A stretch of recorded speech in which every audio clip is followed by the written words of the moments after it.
Welcome back to Steffi Fan's channel. Today we will dive into the intense drama behind the fashion wars, broken trusts, and second chances rocking the bold and the beautiful on Tuesday, December 23rd. Hope Logan Spencer is standing at a major crossroads, and every choice she makes now could change not only her fashion line, but her marriage, her friendships, and even the balance of power at Forrester Creations. At the same time, Deacon Sharp is about to hear news that will not only wound him as a father, but also ignite his temper and push him to reevaluate who he can truly trust in this town. Around them, Thomas Forrester and Remy Price hover on the edges of redemption, ambition, and maybe even a little romance as everyone scrambles to secure their place in the future. Hope's guilt, pressure, and a risky decision. Hope has just done something she never imagined. She reluctantly cut Dick Sharp from her beloved Hope for the Future line. It wasn't a choice that came from her heart. It was a business decision dragged out of her by numbers, pressure, and the undeniable weight of Thomas' history with the brand. Hope knows the line has been struggling, and every day there are more whispers about sales, projections, and whether Hope for the Future still has the same magic. On one side, she sees the investors, the Forrester family expectations, and the cold, unforgiving world of fashion where there's no room for sentimental attachments. On the other, she sees Dick, a talented, hungry designer who believed she was giving him his shot, only to have the door slammed just as he was starting to find his footing. That conflict leaves Hope carrying a heavy load of guilt. She didn't just sign paperwork. She shattered someone's dream, and she knows it. Now, as she prepares to face Thomas, she's already rehearsing what she'll say in her mind. She's frustrated that he barged back into the line so aggressively, positioning himself as the savior of hope for the future, while Dick was quietly pushed out. Hope may understand why Thomas made his move, but that doesn't mean she likes how it all went down. A tense reunion, Hope versus Thomas. When Hope and Thomas finally come face to face, the air will crackle with tension and unresolved emotions. This isn't just a business meeting, it's a collision of past heartbreak, creative chemistry, and unfinished emotional business. Hope will likely start by addressing the elephant in the room. Thomas swooped in and blindsided her. She may let him know that she didn't appreciate the way he maneuvered himself back into the spotlight, especially when it directly led to Dick losing his job. Hope isn't naive. She knows Thomas saw a weak moment for the line and seized it. What hurts is that, once again, her life and her work became a chessboard, and someone else made a bold move without fully considering the cost to her personal relationships. Thomas, however, is not coming in as the same reckless man he once was. He'll try to keep his cool and focus on the big picture. He will remind Hope of their past victories, how, together, they brought hope for the future from an idealistic concept to a runway powerhouse. He'll likely talk about how he understands her vision in a way few people ever have, how he knows how to translate her message of compassion, sustainability, and hope into fabric, color, and silhouette. In his mind, this reunion is a logical step. Hope needs him, the line needs him, and this comeback can be a game changer for both of them. He believes they can restore the line to its glory days, maybe even surpass what they've done before. The problem is, there's more at stake now than fashion. The boundaries of a married woman. Hope might feel the pull of nostalgia when she hears Thomas describe their creative partnership, but she is not the same woman she was before. She has just remarried Liam Spencer and is determined not to let history repeat itself. The last time Thomas was deeply embedded in her life, lines blurred, emotions got messy, and Liam's trust was pushed to its limit. So this time, Hope knows she has to establish firm boundaries from the very beginning. She can admit the truth, yes, their collaboration produced incredible designs, and yes, he brought out a part of her creativity that no one else has quite matched. But she will also be crystal clear that she has a marriage to protect. Her loyalty to Liam has to come before the thrill of a successful collection or the intoxicating rush of creative synergy. That likely means Hope will insist on a strictly professional relationship. No emotional confessions, no late-night heart-to-hearts about their personal lives, no blurring of work and intimacy. If Thomas wants a second chance as a designer on her line, he has to accept a very different dynamic than before. She may even warn him that if she senses any manipulation, obsession, or boundary crossing, she will end the partnership, no matter how much the line needs his talent. For Thomas, hearing this won't be easy. He might be confident in his recovery and growth, but Hope's words will remind him that trust is fragile and takes much longer to rebuild than it takes to destroy. Still, if he's truly serious about redemption, respecting those boundaries is the only path forward. Dick hits rock bottom at Il Giardino. While Hope and Thomas are working through their complicated truce at Forrester, Dick is spiraling in a very different environment. Il Giardino, the familiar restaurant and bar that has become a quiet confessional booth for many in Los Angeles. After being forced out of Forrester Creations, Dick doesn't go home to lick his wounds. He walks straight into the one place where he knows a stiff drink and a sympathetic ear might take the edge off. As he sits at the bar, everything that just happened will rush through his mind.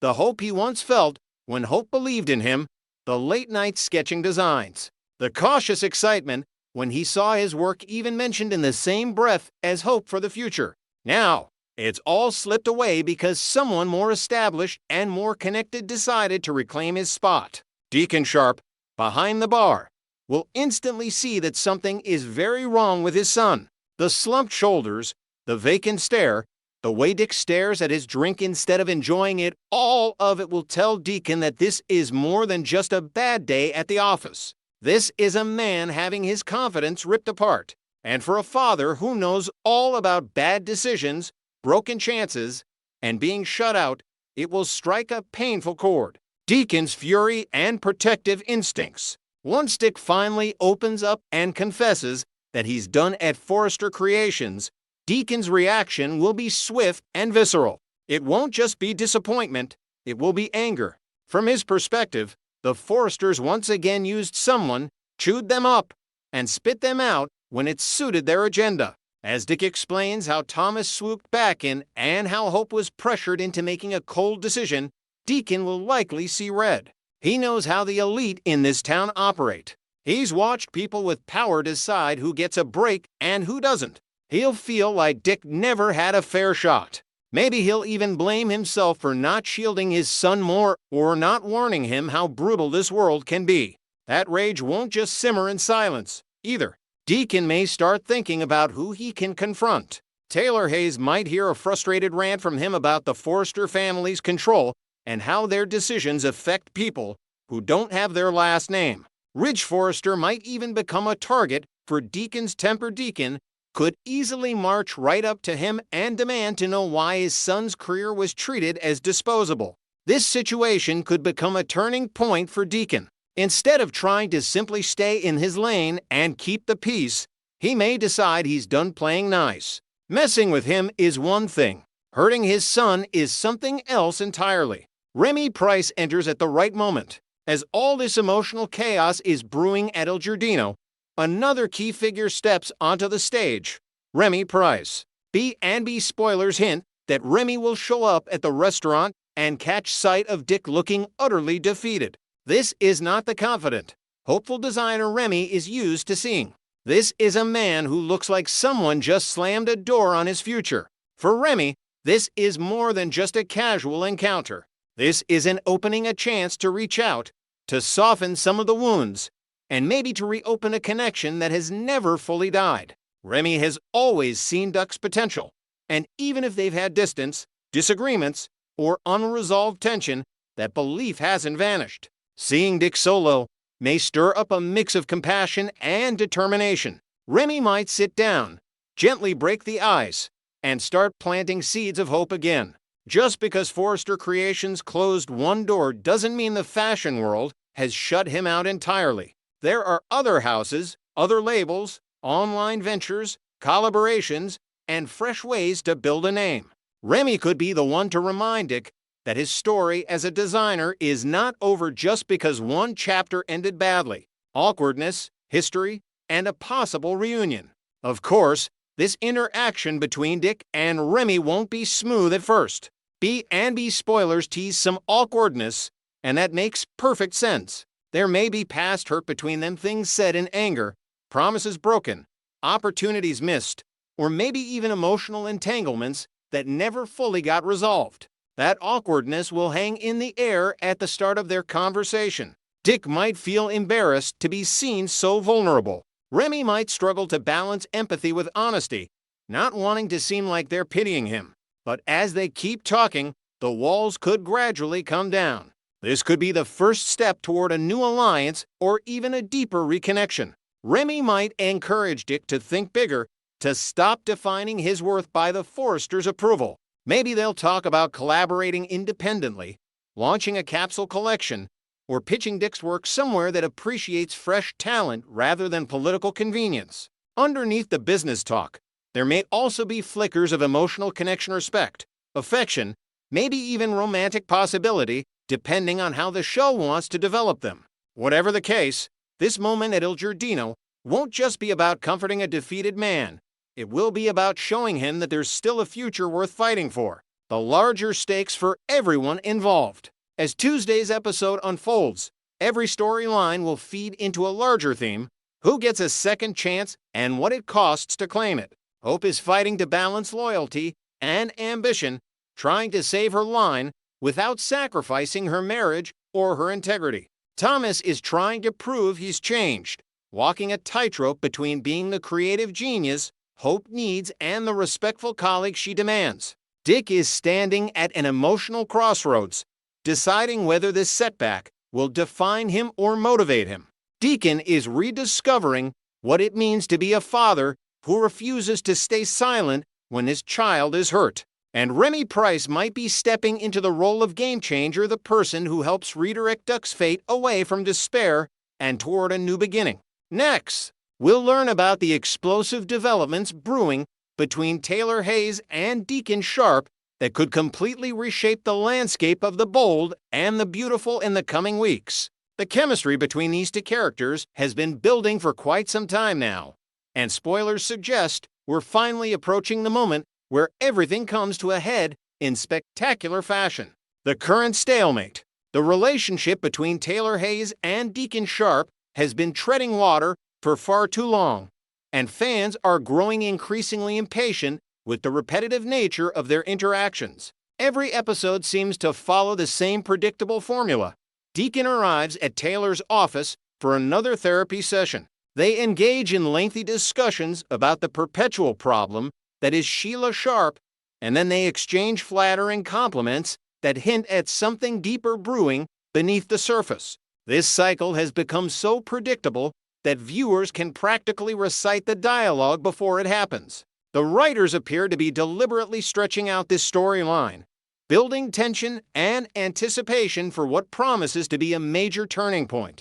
However, the extended build-up has reached a point where it risks losing audience engagement entirely. The foundation has been laid, the groundwork is solid, and now it's time for the show to deliver on the promise of something more substantial. The question isn't whether something significant will happen between Taylor and Deacon anymore. It's simply a matter of when and how explosive the revelation will be. Taylor's shocking decision. According to insider spoilers, Taylor Hayes is preparing to make a decision that will catch Deacon completely off guard and potentially change the trajectory of both their lives. In what promises to be one of the most emotionally charged scenes of the season, Taylor will apparently inform Deacon that she can no longer continue serving as his therapist. This announcement will come suddenly and without much warning, leaving Deacon confused and desperate for answers about why their sessions must end so abruptly. The professional boundary that Taylor has worked so hard to maintain throughout their therapy relationship will finally crumble under the weight of her true feelings.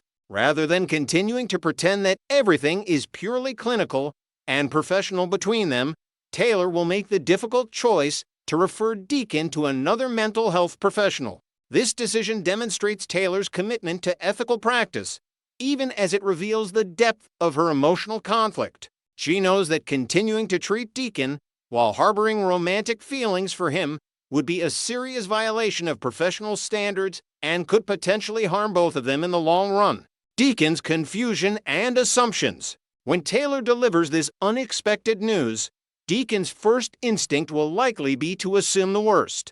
Given the complicated dynamics of his marriage to Sheila Sharp, he'll probably jump to the conclusion that Sheila's interference and boundary-pushing behavior has finally driven Taylor away. Sheila has made no secret of her jealousy regarding the time Deacon spends with Taylor, and her increasingly erratic behavior has put strain on everyone involved. It would be perfectly reasonable for Deacon to think that Taylor simply doesn't want to deal with Sheila's drama anymore and has decided to protect herself by cutting ties with him entirely. However, Taylor will surprise him by revealing that Sheila isn't the real reason behind her decision. While Sheila's behavior has certainly been problematic and uncomfortable at times, that's not what's motivating Taylor to end their professional relationship. The truth is far more personal and far more complicated than anything having to do with Sheila's jealous tantrums or inappropriate interference. The heart-stopping confession. In what promises to be one of the most memorable moments of the season, Taylor will finally be honest about what's really going on in her heart. She'll confess to Deacon that she has developed feelings for him that go far beyond the appropriate boundaries of a doctor-patient relationship. Taylor will explain that these emotions have been growing stronger with each session, making it increasingly difficult for her to maintain the professional objectivity that her position requires. She'll admit that continuing their therapy sessions while feeling this way would be unethical and potentially harmful to both of them. This confession will be incredibly vulnerable for Taylor, a woman who has always prided herself on her professionalism and her ability to maintain appropriate boundaries with her patients. Admitting that she's developed romantic feelings for someone she's been treating represents a significant crack in the armor she's carefully constructed around herself. The admission will likely be accompanied by visible emotion, perhaps tears, a trembling voice, or the kind of raw honesty that only comes when someone can no longer hide their true feelings. Deacon's reciprocal revelation. Taylor's confession will open the floodgates for Deacon to share his own truth. He'll respond by admitting that he's been experiencing similar feelings, even though he knows Taylor should be completely off-limits given their professional relationship and his marital status. Deacon will reveal that he's been struggling with these emotions for quite some time, finding himself thinking about Taylor constantly and comparing her favorably to his wife Sheila in ways that make him question the foundation of his marriage. Deacon will likely explain that he has genuinely tried to make things work with Sheila's Angela's. He's attempted to rebuild their relationship, to see past her flaws and focus on whatever drew him to her in the first place. However, his time with Taylor has shown him what a healthy, supportive relationship could look like. Taylor represents everything that Sheila isn't: stability, warmth, genuine care, and a calming presence that makes him feel understood and valued. The contrast between the two women has become impossible to ignore, and Deacon can no longer pretend that he's satisfied with his current situation. The moment of no return. Once both Taylor and Deacon have laid their feelings bare, the tension between them will reach a breaking point. Having finally acknowledged the mutual attraction that's been building for weeks or even months, they'll find themselves in an incredibly vulnerable position. The air between them will be electric with possibility and danger, as they both recognize that they're standing at a crossroads that will define their futures. This moment could lead to several different outcomes, all of them dramatic and consequential. The most likely scenario involves a spontaneous kiss that neither of them can resist. After so much buildup and so many near misses, the physical expression of their feelings might feel inevitable. However, a kiss might not be where things stop. Given the intensity of the emotions involved and the length of time they've been suppressing these feelings, the encounter could evolve into something more passionate and potentially scandalous. The complications ahead. If Taylor and Deacon do act on their feelings, the repercussions will be immediate and severe. Deacon is still married to Sheila, a woman with a proven track record of violent and unstable behavior when she feels threatened or betrayed. The thought of how Sheila might react when she discovers that her husband has developed feelings for another woman, his therapist, no less, is genuinely frightening. Sheila's capacity for revenge and destruction is well documented, and she won't take this betrayal lying down. Beyond Sheila's potential wrath, there are professional consequences to consider. Taylor could face serious ethical violations for becoming romantically involved with a patient, potentially putting her medical license and her entire career at risk. The psychological community takes doctor-patient boundaries extremely seriously, and any romantic or sexual relationship between a therapist and their patient is considered a major breach of professional ethics. Taylor would be opening herself up to potential lawsuits, loss of her license, and permanent damage to her professional reputation. Additionally, there's the matter of how this will affect Taylor's family, particularly her daughter Steffi. Steffi has always looked up to her mother and respected her professional achievements. Learning that Taylor has crossed such a significant ethical line could damage their relationship and cause Steffi to question her mother's judgment. The ripple effects of this decision will extend far beyond just Taylor and Deacon,